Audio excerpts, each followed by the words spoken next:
The White House isn't the only building in D.C. getting a facelift. President Trump wants a major overhaul of the Kennedy Center.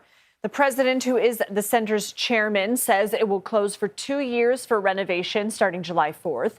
This follows a wave of canceled events and a drop in ticket sales after the performing arts venue's board of directors voted to add President Trump's name to the center. CBS News White House reporter Aaron Navarro joins us now from our Washington bureau. So what do we know about these plans? Will they have to go through any formal process to get them approved?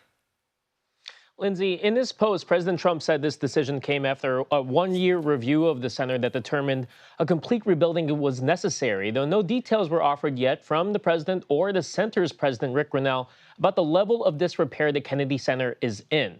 Trump said this closure and drastic renovation still has to be approved by the Kennedy Center board, which, as you mentioned, he chairs and filled with allies of his.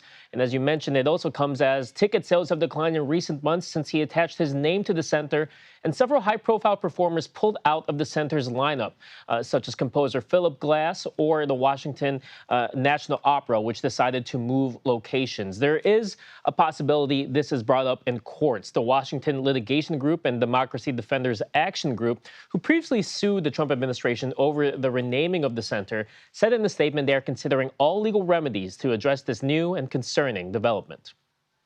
And we should note as well, in addition to the board being made up of loyalists, he named himself as the chair of that board. I want to turn now to Iran, the Middle Eastern country, weighing the terms for resuming nuclear talks with the United States. Of course, we know, we've been reporting on it, the U.S. military's presence has been growing in the region.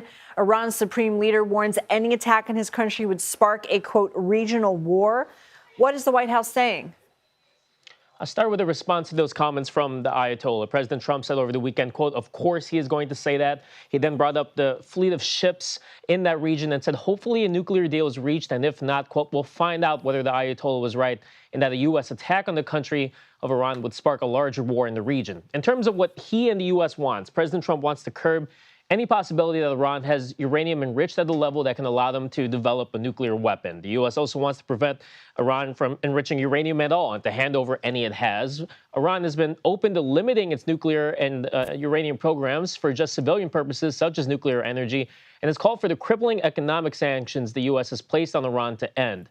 President Trump has claimed that Iran does want to negotiate, but has declined to share any details of what U.S. military action could look like, though Defense Secretary Hegseth told reporters today that Trump does not want to go through with that route, but is prepared just in case.